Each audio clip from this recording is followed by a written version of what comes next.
Hi Nathaniel, how are you? Good, thank you. First, congrats on the series and being at Tribeca. Thank you so much. I'm so excited to be here. And so this series is based off a book. I guess how familiar were you with the book beforehand, before coming onto this project? Did you know about it? And for you working on this in terms of adapting, how did you kind of, I guess, catapult like these characters for television? Yeah, so I was aware of the book. Actually, I had been approached by a different production company to adapt it initially. They lost the rights to Fable. So I knew of the project, and it's one that stayed with me. I love the characters. They're so emotionally complex and nuanced.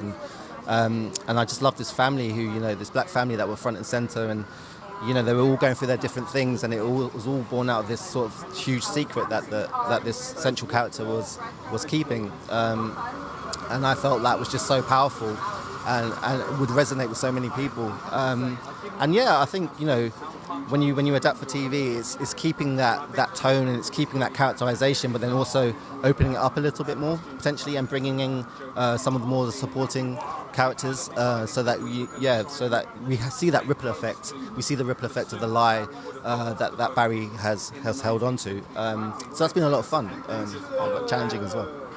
And the book is very character driven. Do you think for the series that it is kind of plot heavy, or do you think it still is very, very like character focused? Yeah, no, I think there is a balance that you have to strike, and the plot. It's a very simple plot in the sense of like this guy decides to make a decision to leave his wife, and then the complexity of that, the complications follow. But we've really tried to keep the characterization and that front and center. That we have time with the characters, we understand them, and that the plot doesn't dictate the story. And how was it writing different generations and kind of doing the research to get that? That's fantastic. Yeah. So I mean, I love research for projects and to meet different people and hear different experiences, and that's vital.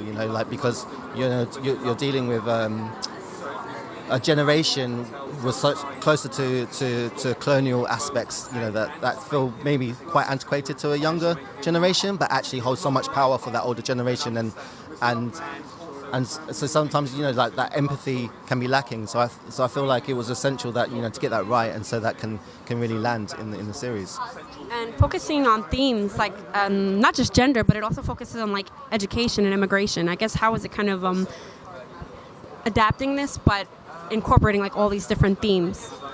Yeah, I mean, again, like the central story is a love story, a gay love story, but there are so many different themes that come into it, and you're right, like education and race and identity. What does it mean to be a young black man in the world today, and then coupled with that, what does it mean to be an older black man, and that the expectation of what it means to be a man, and how does that lead us to live our lives and stuff, and how does that constrain us, and how do we break free of that kind of like those structures that have been in place for so long. And education is important for that, because if you're constantly fed the same story and you're constantly fed this is the way to be, then anything that navigates away from that is you're made to feel shameful, or you're made to feel lesser. And I think it's breaking free of that, and education is essential. And same for gender as well, for Carmel, the wife in the story and stuff, to be made to feel like, well, I should be the perfect wife, the perfect mother, therefore I cannot have my true authentic life, or the life that I want to lead. So again, it's breaking down these power structures. Thank you so much, Nathaniel. Congrats. Thank you very much. Appreciate it. Cheers. Thank you.